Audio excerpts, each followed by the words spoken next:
Mower জন্মস্থান নিয়ে বিতর্ক থাকলেও স্বাদ নিয়ে কোনো বিতর্ক নেই।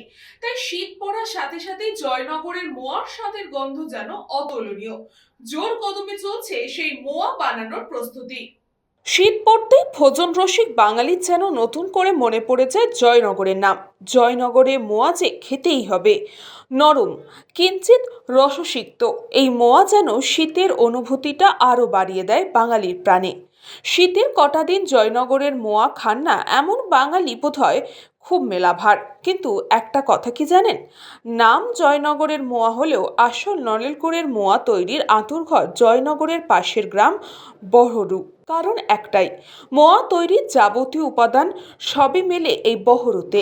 তাই উৎকৃষ্ট নলেন গুড়ের মোয়া প্রস্তুতকারকরা জয়নগর নন, একে বহরু মোয়া বলতেই বেশি আগ্রহী। তবে এটা নিয়ে রয়েছে বিস্তর তর্ক বিতর্ক, রয়েছে লম্বা ইতিহাসও। মোয়ার জন্মদাতা হিসেবে বেশি শোনা যায় বহরুর জনৈক যামিনী বুড়ো। নিজের চাষ করা কনকচুর ধানের খই ও নলেন গুড় দিয়ে মোয়া তৈরি করে তিনি এক অনুষ্ঠানে পরিবেশন করেন। সেখানেই এসেছিলেন শ্রী চৈতন্য স্বয়ং। তিনি সেই মোয়া খেয়ে খুবই সুখ্যাতিও করেছিলেন। তারপর থেকেই সেই মোয়া বহরু ও জনপ্রিয় হয়ে ওঠে। বহরুর মোয়া প্রস্তুতকারকরা তখন থেকেই ব্যবসায়িকভাবে মোয়া তৈরি করে থাকেন। লোকগাথা বাইরে বাস্তবে আসা যাক। 1929 সালে জনৈক পূর্ণচন্দ্র ঘোষ এবং নিত্যগোপাল সরকার বহরুতে তাদের মোয়া তৈরির দোকান স্থাপন করেন। বহরু প্রাচীন জনপদ হলেও সেখানে কোনো বাজার ছিল না। তাই বহরুর মোয়া প্রস্তুতকারক মোয়া বিক্রি করতে যেতেন জয়নগরের হাটে। আর তখন থেকেই ক্রেতাদের মুখে মুখে বহরুর পরিবর্তে জয়নগরের মোয়ার নামই ছড়িয়ে পড়ে। জয়নগরের কাছে আড়ালে চলে যায় বহরু। তবে এই ইতিহাস না গিয়ে আসল ও সুস্বাদু মোয়া খুঁজতে চেটেপুটে উপভোগ করেন বাঙালি। শীত পড়তেই বাংলা জুড়েই অলিগলিতে জয়নগরে মোয়ার নাম বসে যায় দোকানে। কিন্তু আসল ও উৎকৃষ্ট মোয়ার সন্ধান অনেকেই চলে যান জয়নগরে।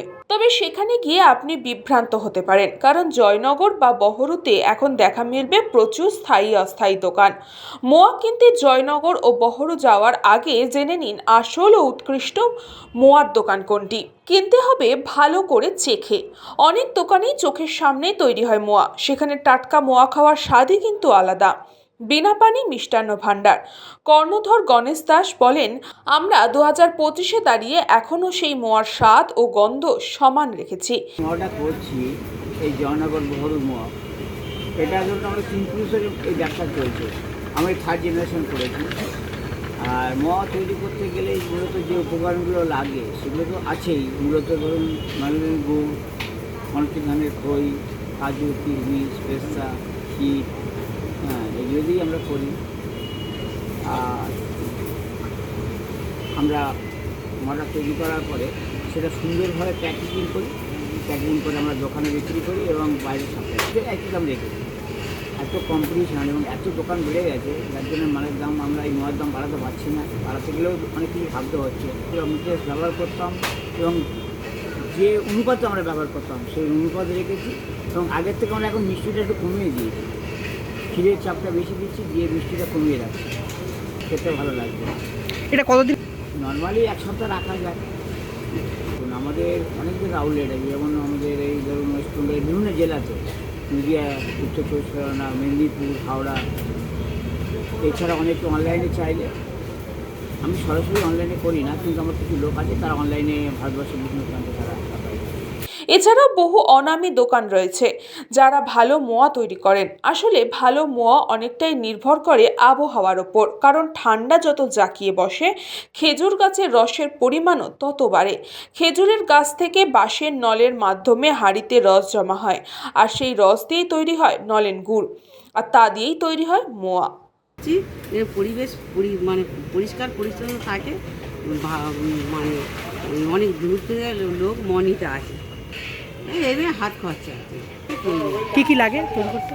ঘি লাগে, গুড় লাগে, খই লাগে, কাজু লাগে, কিশমিশ লাগে, খেজুর গুড়।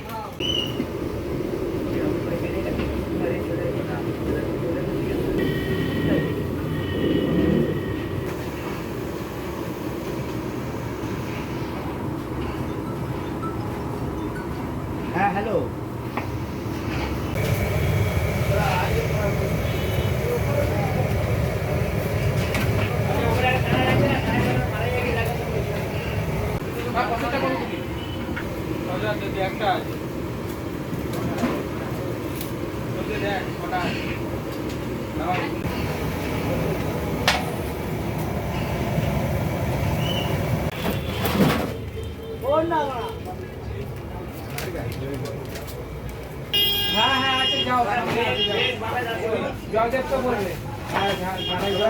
দক্ষিণ 24 পরগনা থেকে বাবলুর প্রামাণিক, নিউজ বঙ্গ টাইম।